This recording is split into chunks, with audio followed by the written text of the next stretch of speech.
But we're not getting ready for Built by UCF Nights this June 17th. We're watching the Sons of UCF live.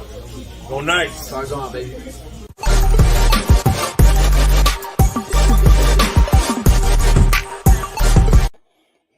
Well, this is weird. So I'm all alone here. This is the son of UCF Live. No co-host yet this week. I know there's a lot of conjecture about the co-host. We'll get to that in a second. We got a packed show tonight, though. We got Khalid Davis, Tyler Paul will be with us. We appreciate you hopping in. But before I bring in the co-host, and it's a lot of conjecture, I want to give a shout out to Robert, 2 letters, 2 words on Twitter. He started a poll of who won't the co-host be. So I'm going to first show you who's not going to be on the show this evening. First off, don't see this guy. He's out. He's on a European vacation. He's enjoying his time off. I don't know what happened to his face. We'll figure that out later. UCF Mike is still enjoying this pie. I don't know if he's going to be able to get here in time. He's gonna try for sure, but apple pie apparently did not go well. So no UCF Mike. Andrew from Black and Gold Banneret threw his name in there. Andrew is not the co-host tonight. No offense to Andrew. He's a very nice guy. Try to get Mike Oresco. I don't know what's up with him. He might be busy. I don't know if he's working the phones. I'm not sure what's going on. I was a nominee. I think that was Mario threw that out there. I'm not going to even touch on this one. Judy Genshaft, I tried. I'd love to talk to her. I think she's filling in, though, for Judge Judy this week, so I'm not sure she's available. So I searched high, I searched low, and I found myself what I think is the most welcoming co-host I've ever had, one of the nicest people I know. And he's Austin Camden, our guest co-host for this evening. Austin, first off, I don't know why you signed up for this, but I definitely appreciate you taking the time and hosting this whatever magical mystery ride we're about to be on. I appreciate you kind of reaching out and asking me to be a co-host. I think it's a great opportunity just to get back on here, to say the least. Well, let's catch up for people who don't know Austin's story, right? So you, a UCF football player, you retired, you thought you were done, and now you're back. Tell us a little bit about that story quickly, how you came back to be a part of the Knights this season. Okay, so I definitely retired in December. Like, I thought, okay, time to hang up my cleats. I thought the door was shut behind me and locked. So I was like, okay, let me get back start my next, way of life, my next opportunity, my next door. And I got a call, I think it was February 15th. Said, hey, it's Coach Martin. We have an opportunity for you. Do you want to come back and play? I was like, am I getting paid? Like, is my schooling getting paid for? He said, yes. And of course, I had to, this stuff with work, and I had to make sure everything was all right. That way I could come back and still have go to school, come back and still have a job in a year. And they said, yeah, no, you're good with us. So I came back. Didn't really tell anyone on the team outside of Coach Martin, Alex Ward, Anthony Montalvo. And then, first day of spring, came back and people were like, what in the world are you doing here? Did they think you were confused, like you were lost, like, hey, you're not supposed to be here, you already graduated? I'm not going to lie. Some of the young guys were like, who is this kid?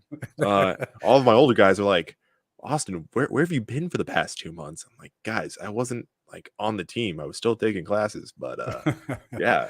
So it was kind of crazy, and I'm very thankful for the opportunity, because there's not a lot of times people think, we need a D tackle. Who can we put on scholarship real quick that we know is going to do a good job and get us to where we need to be. And luckily, Coach Martin brought me up to Coach Malzahn, and Coach Malzahn said, okay, call him up real quick. So I'm just really happy for the opportunity. I mean, are you in shape at that time, or do you have to go, start doing some running? I mean, you took time off, I think, right? So I imagine it took you a little bit to ramp up. So I was still training, but just not as hard. I lost a little bit of weight. I lost about 15 pounds since the end of my playing day. So December 23rd, when the Gasparilla Bowl was, to February about, again, 14th, 15th, I lost about 20 pounds or so. And then they gave me from that week up until the end of spring break to get back in some sort of shape. And I actually contacted one of the former UCF strength interns from my freshman year and my sophomore year. So 2017, 2018, Corey Birdman. And he was like, hey, I know you do some strength and conditioning stuff right now. Can you throw me up a program real quick? And that program was great. It was what I needed it to be. And, I hopped back in maybe a couple days behind, but right now I'm sitting in a good spot, conditioning wise and physical attribute wise. And I'm getting back to even surpassing some of my lifts I was doing last year at this time. Awesome. Well, for those who don't know, Austin is not just a football player. He's got a lot of stuff going on. He's already preparing for his professional career after football, and he's working on a bit of a side project that I think he's a little bit shy, a little embarrassed about, but I'm going to embarrass him. That's what we do around here on the Sons of UCF. He's working on a bit of a side project, starting a new podcast adventure. So I know it's very much in the infancy phase. There is a trailer episode out, Austin, but why don't you kind of clue the folks in on the idea and maybe how they can follow along in the journey to make sure they keep up with your new show? Oh yeah, I definitely appreciate that, Adam. This is a shameless plug, and I am happy to plug myself in here. So, Confessions of a College Walk-On. The basis of it is there's a lot of stories that fans never hear or see at all, and there's a whole bunch of people who put their heart and souls into a specific team that don't get the recognition they deserve, and that's the whole thing about being a walk-on. You're not paid. You're doing this off your own free will in hopes of maybe getting a scholarship, but the initial thought is you're not paid, you're going to school, you're like everybody else, generally, and there's a lot of hard work and dedication it takes to be a walk-on, and I really kind of want to explain my story, my teammates' stories, hop around other teams at UCF, and then branch out from there. But the basis is, how you got into sports, how has UCF, your journey to UCF been, how is UCF right now? If there's anything you want to give to the younger guys, like what advice can you give from the cuff, like just straight up from the start, you got to follow this, this, and that. And then also it's for those who've come from small towns to be like, hey, I was a walk-on from a small town. This is basically talking about Alex Ward specifically. He came from a very small town. They had D1 talent at their high school, but nobody was recruiting out there. I think 4 guys went to college. And then one guy, he was the only one who walked on D1. Another guy went like D1 AA or D2, something like that on scholarship, and then NAIA and something like that. But it's for like how small town guys can get to become a walk-on. And those guys will work their tails off. Alex Ward is just one of the guys who has worked his tail off to get to where he is to get on scholarship. And I just want to tell their story and just give light to some stuff that fans might find interesting. That's the whole idea behind it. Well, that's really cool. And the trailer is available now on Spotify. If you want to search Confessions of a College Walk-On, you'll hear a bit of a 30, 35-second trailer for Austin. He's got some other plans in the works. He's working for some other UCF guys, which is great, by the way. Love when you guys get to keep stuff in the family like that, too. So we welcome you to the podcast space. It's a lot of fun. It's a lot of work, but we welcome you to the space. I'm sure you're going to be wildly successful. We've already got people in the chat saying they're going to subscribe already. So you've already got a bunch of fans listening to the show. I definitely appreciate that. I also think I posted it to Apple Podcasts as well. Okay. Don't quote me on it, right. But I think I'm on both those two platforms to start. As things progress, I will branch out. I actually have a legitimate email for that in case any fans want to go ask questions. It's walkonconfessions@gmail.com. Is that awesome? If you want to get in contact that way, or kind of like, hey, can you answer these questions for me on one of your episodes? Like, I'd be happy to. And I'll always announce like, hey, this is the next guy I want. If you want to send in questions, please do. I'll keep it open like that. Try to be clear and concise through. I kind of want people to have like an availability of like, hey, there's no glass wall or no velvet rope here. Just go ahead and ask the guy. Awesome. Well, let's quickly transition to some news around UCF. A double boom was heard, Austin. Andrew and Michael Harris, 4-star kids, local from Orlando, linebackers, commit to UCF. I don't know if you're allowed to comment specifically. I don't want to put you in any jam on that, but maybe just answer this for me, larger picture. How exciting is it to see the talent that the staff is bringing in and all the kids that are committing to UCF? You've been there for a long time. How cool is it to see a lot of these kids now, especially the local kids, staying home and going to UCF? I think if you're local, especially in Central Florida area, you're local and you stay home at UCF, you're just building the local talent pool, because you'll end up drawing guys who are like, okay, I'm from Northern Florida, but the talent in Central Florida is good. Let me try to see if I can move down there. And that just, iron sharpens iron. If you get guys, sharpening their craft and playing against each other in Central Florida, and they're all ended up going to the same school.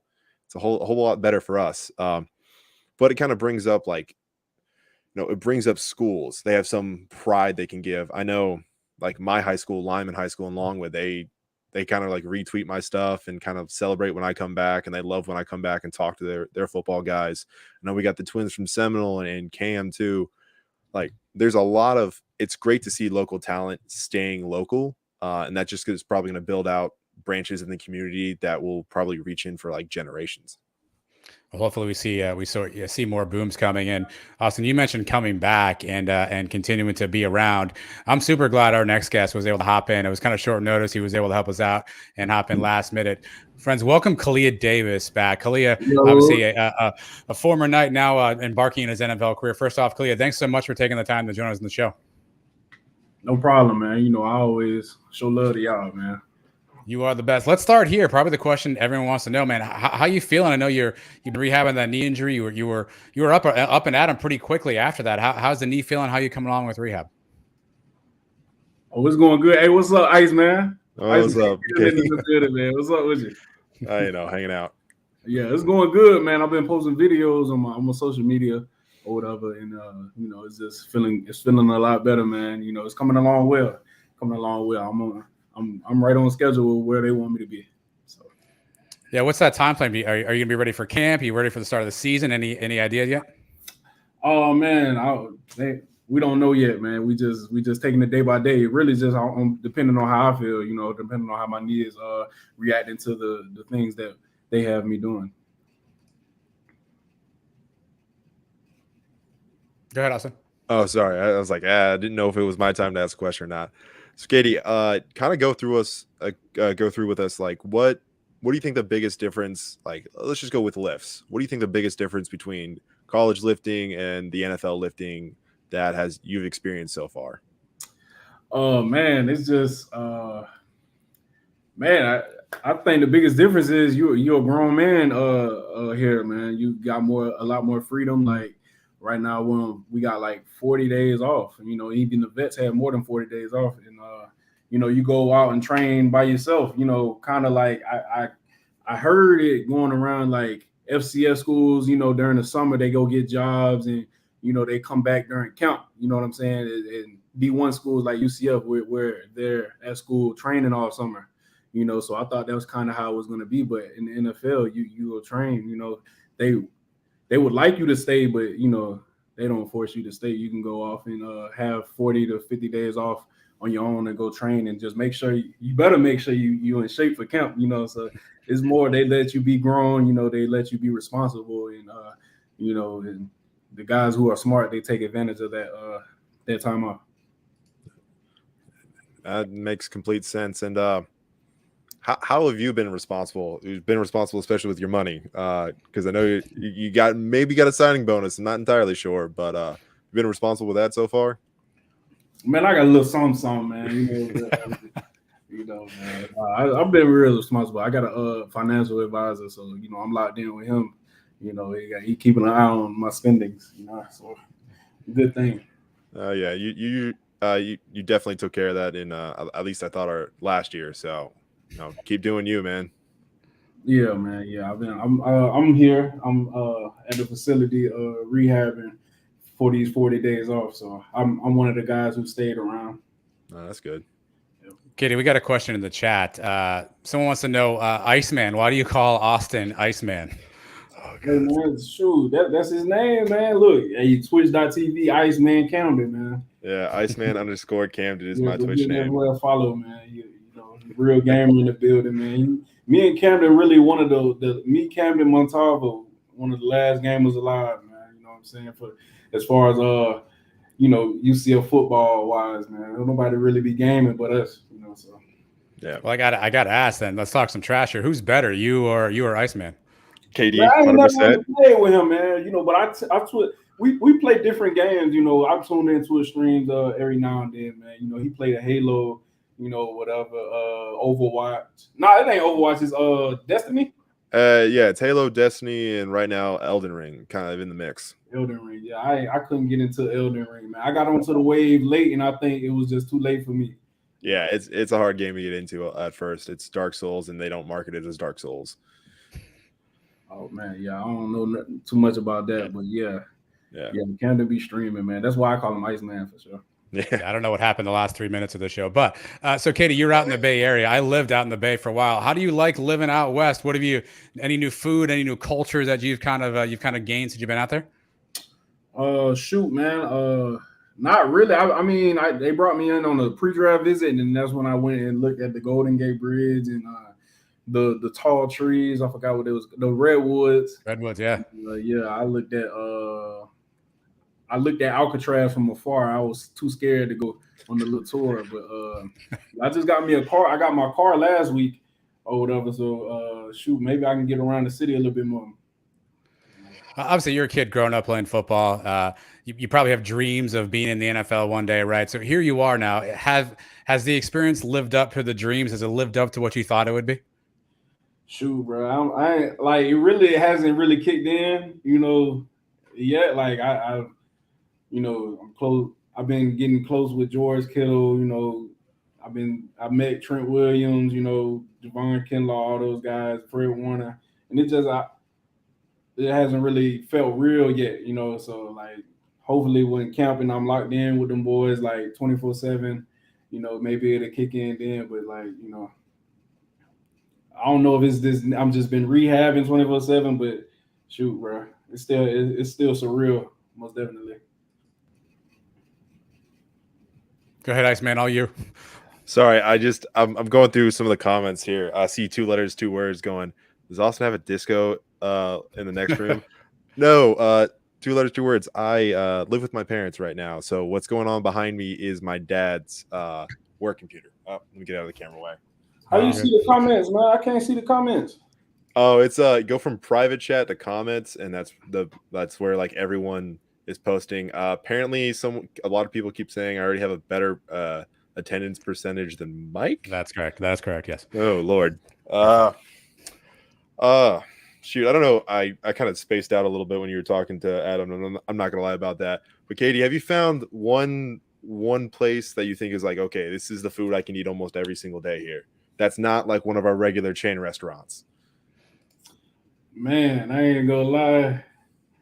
Shoot, I've been eating a whole bunch of they hit us with the DoorDash. I mean, Grubhub. We got because they're moving our kitchen right now, so we get a little Grubhub thing. The Grubhub coupons every day. So today I ordered Subway. But as far as I found this, it's called chicken over rice, and it's just chicken over rice. Sweet and sour sauce, and I was eating that because they got me on a little healthy diet or whatever, and I tried to eat it every night for a week, and then I just couldn't do it, bro. So chicken over rice was one place I tried to eat, for a week, but now I'm back on my Subway, Chipotle. I had Chipotle yesterday, but I'm still making healthy choices on those menus, but I'm still all over the place. Yeah, no, I get that completely. And then just another quick question on top of that. You said you kind of explored San Fran a little bit, especially on your pre-draft tour. What do you think? Did you get to ride any of the trolley system that goes up and down San Fran? Nah. You gotta give that a try. It's been a couple years since I was back there when I was 9. But it's been a couple years since then. But it was a lot of fun, especially as a little kid, because you can literally hop on and just get off all the way at the top. That's like the train? Yeah, it's like the little tram system they got going up and down one of the main streets and stuff. There's a lot of good sights you can actually see right off. Pretty sure you can get off at there's one tower up there. I forget what it was called. But it's just looks like the almost leaning tower of Pisa, but it's just straight vertical. I forget what it's called off the top of my head. I ain't really been out and about yet, man. But I got my whip. Yeah, I know. Get to explore the town. We're not near that though. So we call it the San Francisco 49ers, but we're really in Santa Clara. Yeah, it's like an hour away. You know what I'm saying? So yeah. I don't know if I'll take that drive. On one of these weekends coming up, but shoot. Just be careful, man. I seen the redwoods and the Golden Gate Bridge. Hey, that's a good start, though. Like they named the fog Carl.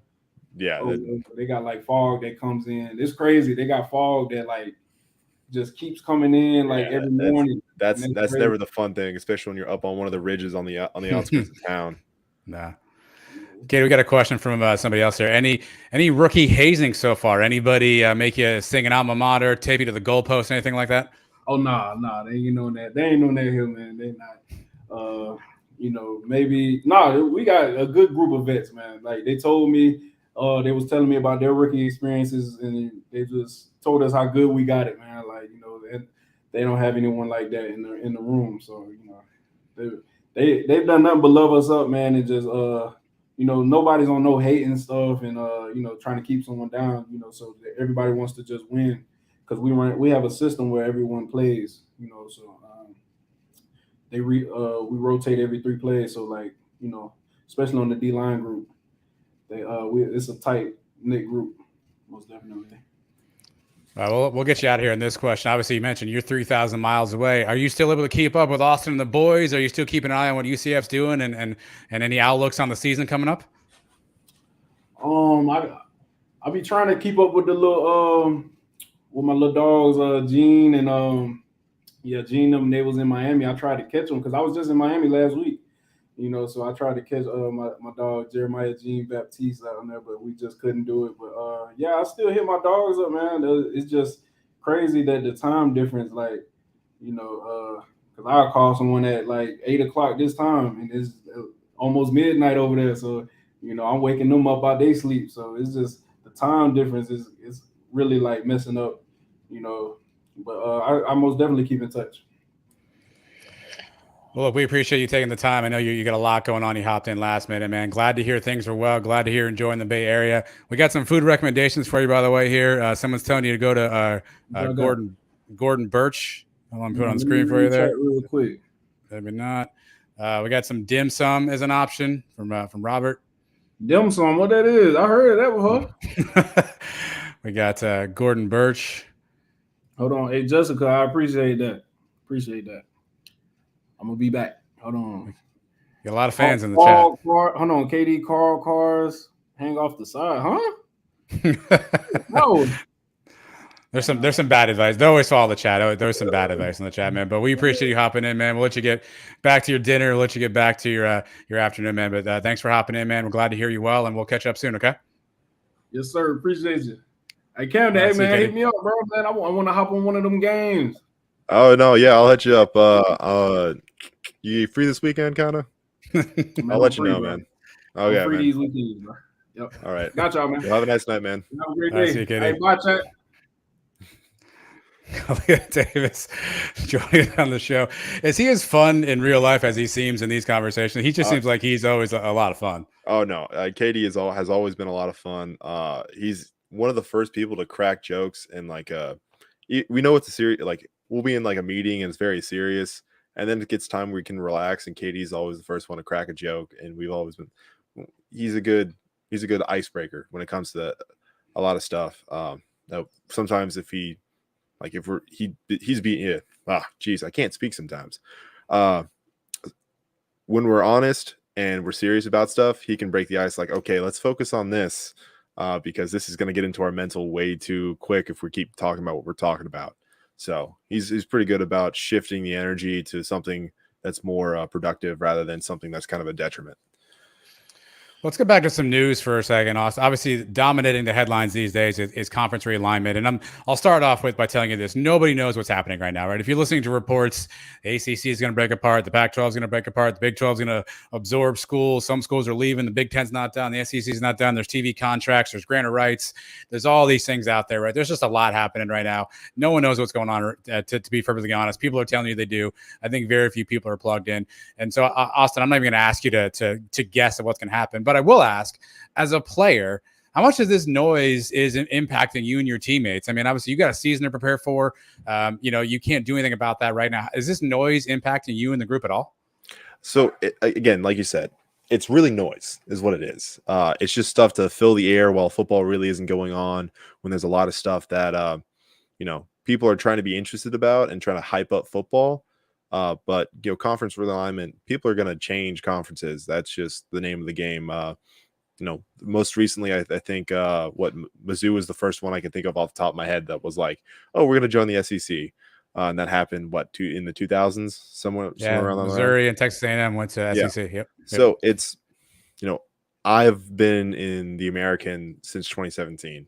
I'm getting out a year before we get into the Big 12. So I'm in my mind, conference realignment, we're going to play who we're going to play. That's just it. Schedule might be a little different, but we're going to play in a conference. We're going to try to compete in the conference. That's what I see where the future going. But right now it's noise. None of our guys are really paying attention to it. They're focused on more of like, okay, how can I get better right here, right now? So that way I can focus on this season. Conference realignment is going to happen after season. So, so obviously, a lot of these deals are TV related. They're obviously money driven, but there's some real consequences for athletes. What are your thoughts on if some of these rumors are true? UCF could play conference games in the state of Washington, literally a 3,000-mile trip to play a conference game. What does the impact of that kind of stuff have on an athlete? Long travel trips like that. I mean, is there any impact on players? Particularly football is one thing, but think about the Olympic sports and softball, baseball, some sports like that. Is there a real impact on athletes with that kind of travel? So the flight time is always a problem because you always got to manage it. When it comes to things of 2 letters, 2 words with He's got jokes. He's got jokes. Yeah, you're gonna see this all night. Yeah, but I appreciate him. So they keep me laughing a lot. But yeah, it definitely does when it comes down to it because it's a 3-4 hour flight out west at minimum. 6 hours. It's 6 from 5.5 to 6 from Orlando to San Fran. Yeah. Okay. Yeah. So it's a long time, and people can get sore and get stiff. So you got to think about like travel time. Okay, do I have to leave another day early? That way we can get adjusted based off of like if there's a height differential, because out west it's a lot higher than in Florida, elevation wise. So there's like a whole bunch of factors when it comes down to it, and I think that may sort of affect situations like that. But you go to like teams like Hawaii. Hawaii's in the middle of nowhere, literally, because it's the only state in the ocean right there. And they have to fly, a minimum of like 4 or 5 hours to even get to the mainland. And then they have to fly based off that. So I don't know how their team does it. But yeah, it's definitely going to be hard moving on when it comes down to it, I believe. But, through careful planning from not only a sports performance staff and the sports nutrition and coaches in general, it shouldn't be much of a problem. Yeah, again, it's a lot of noise. I'm not going to pretend that Austin and I know all the things that are happening because every 4 minutes on Twitter, somebody else has some sort of a new breaking news story. So just continue to follow the folks that kind of matter to you. And obviously UCF's going to play where UCF can play at this point, and all that stuff we'll figure it out. But Austin, before we get to our next guest, I'm going to do something fun for you. So if you listen to the show a lot, and you should, by the way, we do a lot of top 5 lists. We always rank some things around here. So I've got top 5 Austins. Are you ready for the top 5 Austins list? Okay, let's get this going. All right, here we go. Number 5, Austin Ekeler, running back, LA Chargers. He's a fantasy steal. He always gets you a lot of points in fantasy. Shifty back. He gets a lot of yards, a lot of touches. He's definitely a keeper in a fantasy league. So he's number 5 on my top 5 Austins. Austin Ekeler. Your thoughts? I was thinking, trying to think of the other top 5 Austins. Okay, for some reason I thought Stone Cold was going to be on this real quick. Well, I don't want to steal it from you. Number 4, Brian Austin Green, former actor, 90210, was married to Megan Fox, not doing so bad for himself. That broke up. Apparently, he's got somebody else. He'll be fine.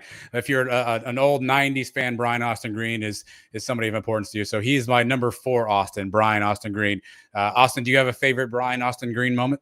Unfortunately, I don't. I was a little too young to watch 90210. You're missing out. Reruns on Hulu. 3rd, Stone Cold Steve Austin. Yes. There he is. Got to go Stone Cold Steve Austin. I think Mac Loudermilk at the Peach Bowl had the perfect with the water bottles. The homage to Stone Cold Steve Austin. He's my number 3 Austin. Your thoughts? I feel like he should be higher on the list, but that's personal preference. I grew up watching kind of reruns of Stone Cold, so I was excited that he made the list, to say the least. Okay, good. Number 2. This guy right here. When was this picture taken, by the way? What was this your freshman year in 2010? Like, when was this photo taken? That was last year. Oh boy. Okay. They didn't tell us we were getting our photos taken. Like, I found out less than like 3 hours before that photo, and I did not have time to get a haircut, so I looked terrible in that. Well, that actually impacted my decision. That's why you're the number 2 Austin of my top 5 Austins, and the number 1 Austin. Do you have any guess who it is? Is it Austin Heff? Please don't tell me it's Austin. It is Heff. not Austin Heff. No, Okay. no, I'm sorry. All respect to Austin, by the way. Yeah, all respect to him, but Austin Powers. Okay. You gotta okay go Austin Powers as number 1. He's a legendary movie actor. He had 3 movies out there. He seemed to be good with the ladies, even though you would look at this and go, "Hey, that's not going to work out." So Austin Powers, my number 1 Austin. I'm okay with that one. Okay. All right. Well, Well, you're that was actually funny. I do appreciate that. That was a good laugh. I'll have to come up with my my own set of top 5 Adams, and then Adams, send them feel to you. free. Yeah, I mean, feel free. I mean, there's a lot of great ones out there. But another great person out there is our next guest in the show. Somebody we've had on before, and I know a good teammate of yours, Austin, a good friend of yours, and someone who's got a really cool thing he's working on now. So let's bring Tyler Paul into the conversation. First off, Tyler, can I get your assessment of my top 5 Austins? Do you have any beef with any of my top 5 Austins? No beef at all. I love the Stone Cold Steve Austin. He's a classic. And Austin Camden, of course. Is Austin Camden too high? Overrated? What do you think? Personally, I would have put him at 1, but oh wow. Yeah. Stop feeding into my ego. Sucking up to the host already. I like it. We'll get to what you're working on here in a few minutes, Tyler. But let's talk a little bit about you specifically. So you play an interesting position, right? You're the long snapper, and you sit behind a pretty good player in Alex Ward. Have you ever been tempted to like tie his shoes together so he can't get on the field, or hide his helmet, or do something so they're like, Paul, get in there? Have you ever been tempted to try to get him off the field? No, I respect Ward a lot. He's been like a big brother and an excellent example to sit behind and learn from. So I haven't ever tried to tamper with him. All right, well, just an idea. One thing I know, the Our Time series that was on last year was really illuminating for a lot of fans. And there was an episode where they talked a lot about what that preparation looked like. And we saw, Alex in there, charting his snaps, where they hit, where they landed. I think a lot of people probably don't understand how difficult, how challenging that position is. Tell us a little bit about what you have to go through as a long snapper and sort of your preparation and how you continue to have to work and practice to get better at your craft. So the major thing is the mental, and that's for all specialists, because once we mess up and we have a bad rep, we're already fighting ourselves in our head, like just eating at ourselves. So the hardest part is basically shaking that rep off and going into the next one. There's a lot of just minor things, because at this level, it's all muscle memory. So you can go out there blindfolded and snap a ball and basically have a pretty good sense of where it was on the punter or the holder. It's just a lot of minor things, making sure our shoulders are good, everything's loose, and yeah. Well, I mean, Tyler, we're teammates, so it's kind of hard to ask you questions sometimes. But who's the best at ping pong? You guys play a lot of that sometimes. It's definitely not me. I am nowhere near the best. Ward will give you a run for your money. He's very competitive in anything he does, but ping pong, he runs the table. Daniel Obarski's pretty good. Alan Curvin, he was fun to play against because he liked to just yell at you the whole time and get in your head. But yeah, I'll go with Ward or Obarski. I believe that from the amount of times I've watched Ward play against JRP, and that's a heated battle in those games. Are we playing tag during fall camp or no? Oh, yes. Oh, yeah. Oh, also easy. Shep, remember tomorrow is his final day, so you didn't know about that? No, I didn't know. Sorry.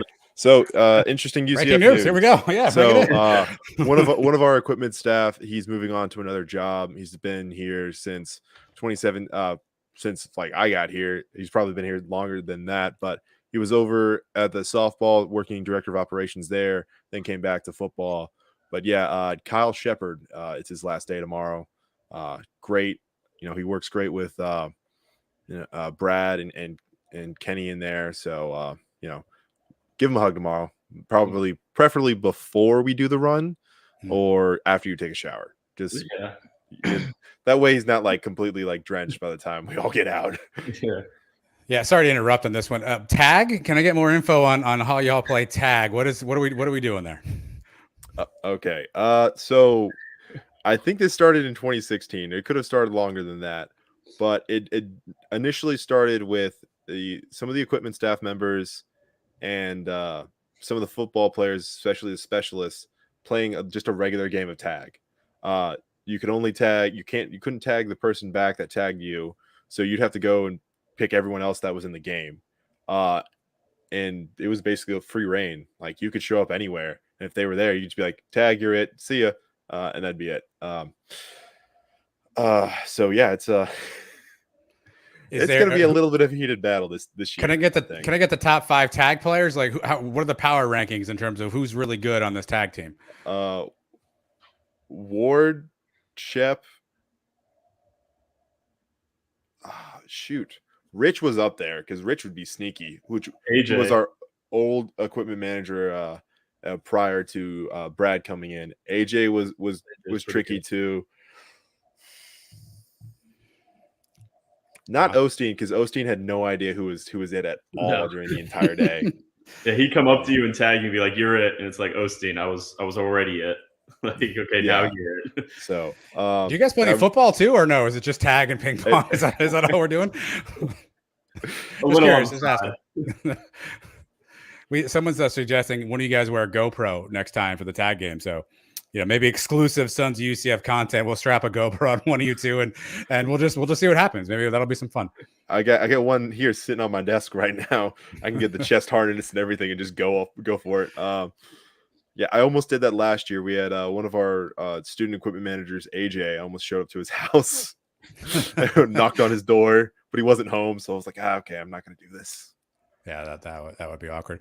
Well, Tyler, obviously one of the other reasons we want to have you on is I know you're involved with the Big Man, Big Heart campaign, and we saw recently that a new exciting menu item has appeared at Burger U, and it's going to a really good cause. So, can you share a little bit more about Brit's Burger? What that is, what that means, and sort of what the goal is. Yeah. So basically, Burger U is Brit's all-time favorite restaurant. Just loves it. And with them being such loyal customers, one of the managers, Casey, he had a conversation with Jan, Brit's mother, and was like, "Hey, let's figure out something that we can represent Brit." And so they went home. Brit and her mom sat down, and Jan asked her, "Okay, what do you want on a burger? Like, what's your favorite toppings on a burger?" And they wrote them all down, sent them in, and they made the Brit Burger. And so every Brit burger that is sold, 50 cents will go back to Jan and Brit, and that money will go to the GoFundMe for the next big day for Brit's Bunch this upcoming season. And tell people more about what that is. I know you were involved in last year. It's a really cool thing. Can you give us more insight on what that is? So last year was the first time we ever did a big day for Brit's Bunch, and I had, I want to say 8 or 9 special needs or mentally handicapped kids and 1 or 2 of their parents with them come to a game. They went to Barnes & Noble on campus where they got a swag bag of different UCF gear, hoodies, a ball for players to autograph. So after the game, I was able to get them kind of right outside the locker room so players could walk out and sign their ball.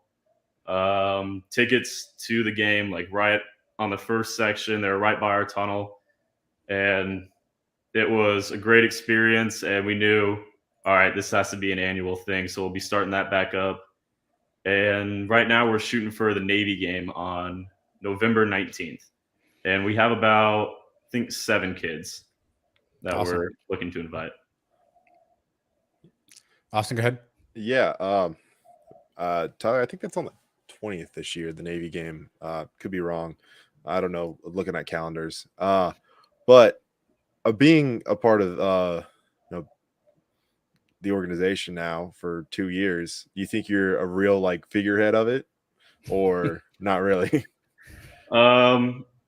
Still just an ambassador and doing what I can for here at UCF. Just taking my reins at this school and making the most of it. If you were to kind of expand it in a sense, or have more of a part to it, what do you think you would want to do with it? I don't know, because Dylan Gibbons, my buddy who's at FSU who started it, he's still making it basically nationwide, inviting kids from other schools. Like we have Duke, Vanderbilt, Florida, FSU, USF. So he's still slowly getting it out there for other guys to make it a known thing and use NIL in a positive way. Yeah, Tyler, why is this event important to you? Obviously, you're a college kid, you got a lot of stuff going on. What inspires you, motivates you to get involved with causes like this? I've kind of just always volunteered my time in high school. I would always sign up for it's called Give Kids the World, which is actually here in Orlando. My high school do a trip, and we just go and serve our time there, volunteer. And since then, it's always stuck with me. And when I got to UCF, like when I met Britt, since I met Jan, and same thing, like it'd be so cool if there was a way to have other kids experience the games, because Jan and Britt, they're at every game possible. They bleed gold and black, and so it was just one of those things. Like when this opportunity showed itself, all right, like here it is. Your dream's gonna come true. So let's just keep going at it. Well, obviously the charity is Britt's Bunch, and we got Britt's Burger. If people want to help out, Tyler, how can they help out? If they maybe they can't get to Orlando to get a burger right now, what are some different ways people can help out and be a part of Britt's Bunch and help contribute to a big day for Britt's Bunch? So I haven't officially posted the campaign for the second big day for Britt's Bunch, but if you go on bigmanbigheart.com, you can donate to there, and all that money will go to either my campaign or any of the other ambassadors and their campaigns.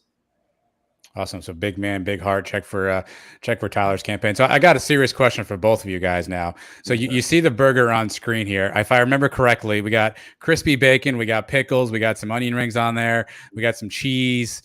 So of your teammates, which one of your teammates you think could eat the most Brits burgers in like a 20-minute span? Who's taking down the most Brits burgers? Josh Cox. I'm gonna go with Cheetos. Oh, okay. That's a good battle that I actually like to see. Yeah, that one. They'd be just because they could both put down some burgers though. Yeah. So it'd be pretty interesting to see to say the least. Who would win between you two? Camden. Wow. I'm not gonna lie. Tyler, how much I weigh you about like what, 50 pounds by now? Yeah, I'm about 215, 220. So never mind, about 80. Yeah, even more. Yeah. So yeah, I by size comparison, I would have a larger stomach, so I'd probably be able to down more. Okay. All right, Tyler. Now I'll have you dime out your teammates. Obviously, you spent time with the specialists. So give me a battle between the kickers and the punters. Right, we got Obarski, we got Colton Boomer, Curvin, Osteen. Which of those four is eating the most Brits burgers? Just between the punters and kickers, or just a little guy, the punters, kickers. I might have to go with Obarski. I've seen him put down some food. We're roommates, and he can put it away. Austin, do you agree with that sentiment? Do you have any? I believe I've seen Obarski put some food away at the team hotel night before game. I really have. It'd be interesting to add Mitch to the mix, the new Aussie punter. I haven't seen him really like eat. I've seen him when he's really hungry eat, but not just like eat a regular meal. Because he was with us at SeaWorld when we went a couple weeks ago. Awesome. Well, Tyler, look, we appreciate you taking some time and sharing more about Brits Burger and Big Day for Bricks Bunch. Again, big man, big heart. Check out that campaign. I'm sure, Tyler, you'll release it more formally when it's time. I'm sure. Yeah. Hopefully within the next month, we'll start it. And you can follow Tyler on Twitter, who has the most difficult ever Twitter name to type into a to a screen. There's numbers, there's letters. I mean, I don't even know how to pronounce. Is it Tyler Paul? I assume. Yeah. Does the 3 and 4 have significance? Was that your old number of some sort? Just put 3 as the E and the 4 kind of looked like the A. So I just fair enough. Ran with fair it. Enough. Fair enough. How about Khalid Davis? How many Brits burgers do you think KD could take down? Quite a few. He could do some damage there. They might run out of the onion rings. Awesome. Tyler, we appreciate you taking some time to join us, man. Be well, have a great camp, and we'll catch up soon, okay? Thank you so much for having me. Awesome. See you tomorrow at Lyft. Tyler, it's such a cool thing. I mean, again, if you're a UCF fan, you know who. I don't even. It's like Cher, Madonna. Like you just say Jan and Britt, and people know who that is, right? If you're around UCF, it's so cool to see Tyler get involved, and all you guys really. Austin, I know you were talking to me before the show started about how you try to find those kids in the stands and say hello and make sure you take some time. And it's such a cool thing to see the camaraderie and the community effort that all you guys have for the Orlando area. Yeah, it's just being from here, being born and raised in Altamont. This is literally my backyard. Any place I go, I've explored the streets. I have been to UCF before it was, before all these new buildings were built, before the arena. My dad, one day pulled me out of school, walked along the campus because there were these things called geocaches on campus that we wanted to find. Yeah. So I've done a lot of exploration around Central Florida. So I'm always great to see people trying to give back to the community. Awesome. Let's go around the kingdom really quickly here. So men's hoops looks like they'll be playing in the Orange Bowl Basketball Classic down in Sunrise. That's in December. Austin, do you make it out to a lot of men's basketball games on campus? I'm going to make more of an effort this year. I think I made it to 1 or 2 last year, and then maybe 1 or 2 in the years following. But I haven't really. Now I'm going to make a concerted effort just because it's like, hey, when am I going to be able to do this again? As a student, not as I'll come back as a fan, no doubt. But as a student, I'm like, I need to make more of an effort to support my other teams around me because they support us all the time. Good news for season ticket holders. Your season tickets were mailed to you or emailed to you today. So I think I saw 96% sold out season tickets. Austin, how important is that home field advantage for you guys? I imagine it's really what juices you all up, right? That home field advantage is the best thing about UCF, to say the least. Even when we're on our away games, sometimes we have a great traveling crowd, which is amazing for us. Easy games we can point out. Cincy 2018, when we have a packed stadium, especially with home fans, it gets nuts. And other opposing teams, they don't like our fans when we are loud. And we need to make sure you get your season tickets today. Make sure you're there every game. If you can't go, give the tickets to somebody else that will go. Send them my way. I'll give them to people that I know from work that are willing to go. We love the home field advantage. We love the energy. We thrive off it. Even when the energy is we're like, nah, we're going to try to pump everyone up to get everyone back going where we need to be. It's a good home slate. A lot of games this year. We got Louisville coming to town. We got Cincinnati this year. We got Georgia Tech coming. It's a really good home slate of games too. Difference for you between night game and day game? Do you sense a difference in the crowd? Situationally, I know I sense a kind of a difference from our student section between night game and day game.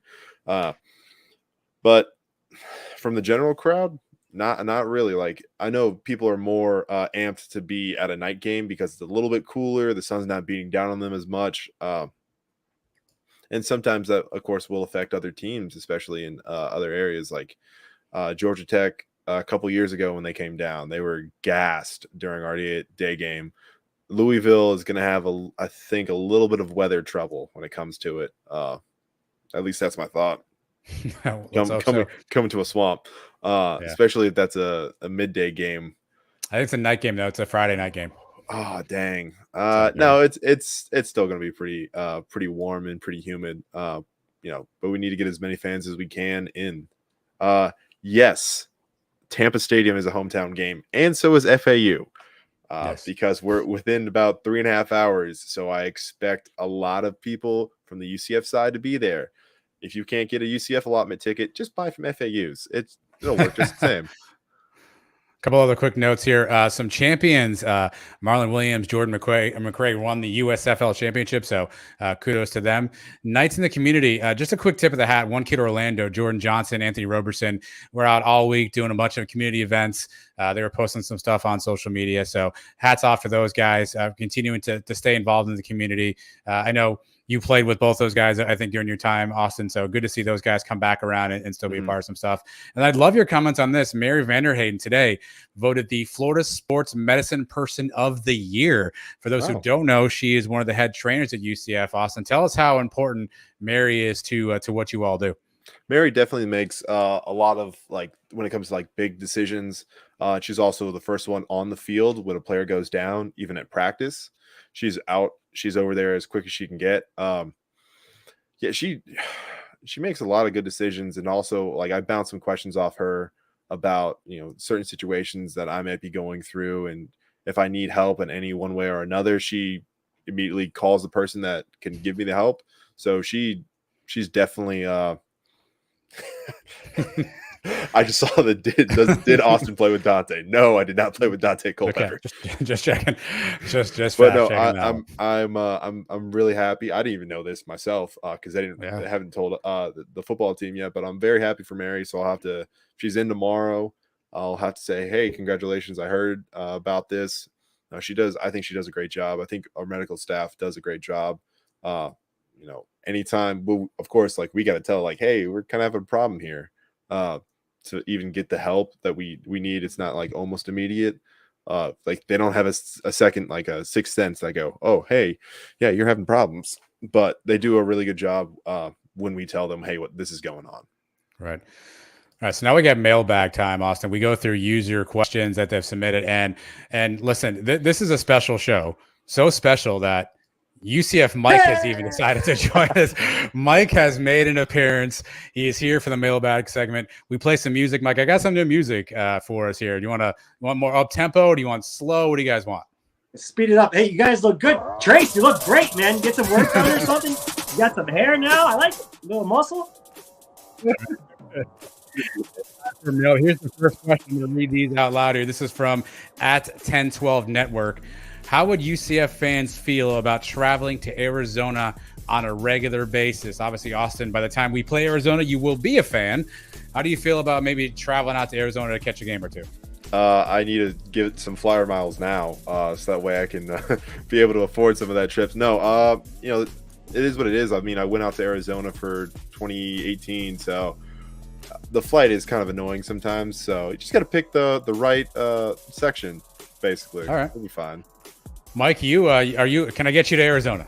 You might be able to talk into Arizona. It's similar weather to here. It's hot. There's a lot of good places to play some golf if you're into golf. So it's better than the alternative of like Lubbock, Texas, and Waco, Texas. Give me those Arizona cities all day long. Wow, Mike, I've never seen Mike so excited in my life. All right, next one comes from Brian W. Peterson. Are we all in for an all gold versus all black uniform matchup every year with Colorado if they end up in the Big 12? That would mean, I guess, we have to wear all gold at some point. Austin, this is a sensitive topic for a lot of UCF fans. The O'Leary era had the piss yellow gold, as we call it. If you go to your locker tomorrow and you got all gold uni sitting there, what's your reaction? The gold has to be the right color. That's just it. It's hard to get that UCF gold in a uniform. So if it looks like the kind of piss yellow like you talked about, I don't know about it, but I would like to see if we can get that right in the next couple of years, and I think it would be actually a really cool game to kind of get behind. Mike, are you in for all gold, all black? I've always enjoyed the gold. It's one of our two main colors, right? And like I said forever, these things go in cycles. So we went through that gold phase for about 10 years under O'Leary. It's gone away for now. It'll be back one day, and people are going to love it. Next one's from Eric Lopez @EricLopezElo. What's your favorite moment from the 21-22 sports calendar for UCF? So favorite thing, the thing you like the most. Austin, favorite moment from last season? It's kind of hard to pick a specific moment just because I thought it was my last year. So I had a lot of great times with my team, and it's hard to pick like an exact singular moment. Wow. Okay. Well, he's dodging the question, Mike. I guess you gotta carry us home on this one. It was the bookends of the season. It was the opener against Boise State, sitting through that rain delay. We had a great time partying out there, and then finally coming through with that win late in the night. And then the last game against Florida, with O'Keefe putting the peace out sign. I brought my Gator cousins to the game with me, and I got to laugh in their face the whole rest of the Christmas weekend. It was fantastic. Yeah, I think two things stick out for me. Obviously, you got the peace sign, Mikey Keene's Gator chomp with the throw it slash afterwards. And then I'll do a hat tip, Matty Bejarano with the winning run to send UCF softball to the regional. That was a pretty cool moment to see as well. Austin, this one's going to be right up your alley. Mike and I will sit back and listen. This is from Jason. He's at NightFan94. Guns of UCF question. Who has better biceps, Gus Malzahn or Josh Heupel? Coach Malzahn definitely shows them off a lot more than Coach Heupel did. He was mostly Coach Heupel was wearing that shacket during game. I don't know what they call it. We know. Shirt jacket kind of thing. And then he'd wear like sleeves and stuff too. So he didn't really show off his biceps. Just by showing off biceps, I'm going to go Coach Malzahn on this one. Hold on. So just by showing off means that you think maybe by actual strength, Heupel has him? No. Okay.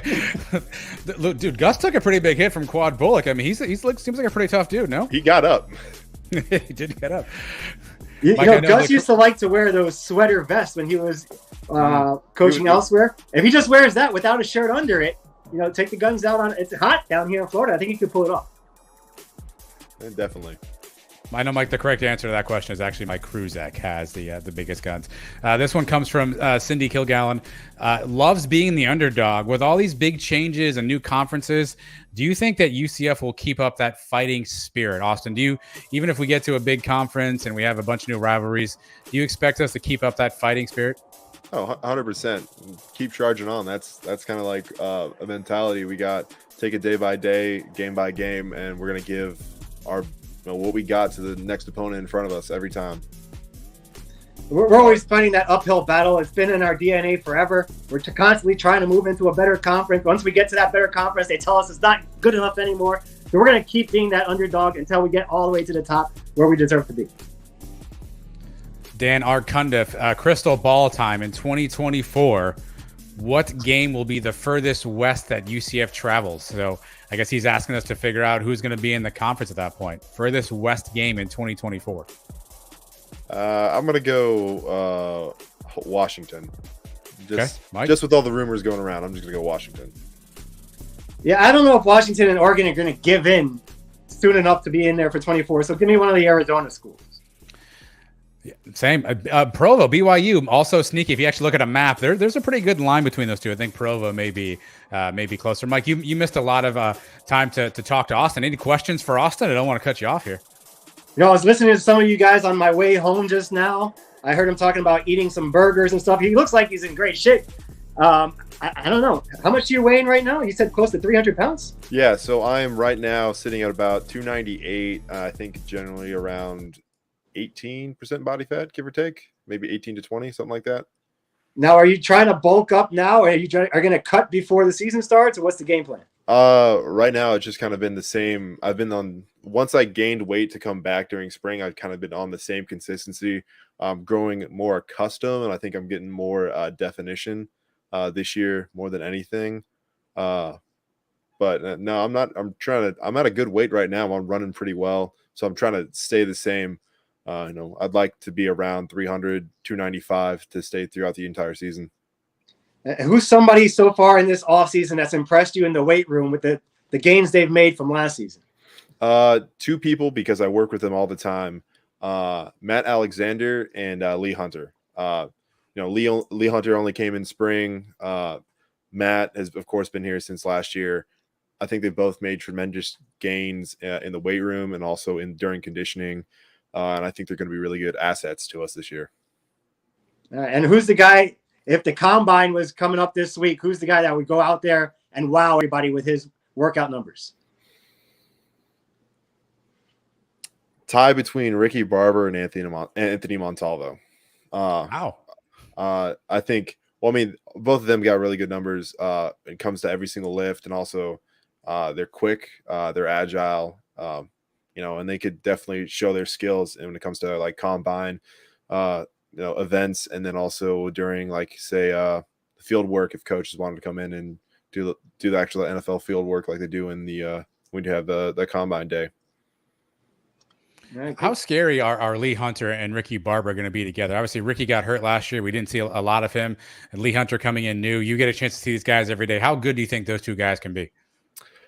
Ricky, in my personal opinion, he's definitely a monster. He didn't really get to show everything that he wanted to last year. Spring sparks that I saw, I'm like, this is going to be something.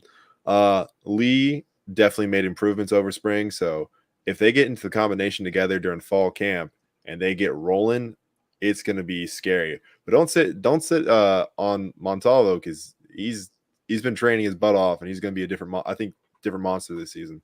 I would never sit on Montalvo. I think that would end very poorly for me. Yeah. So I will not do that. What's the rest of the schedule look like for you guys? Obviously, summer's still in session.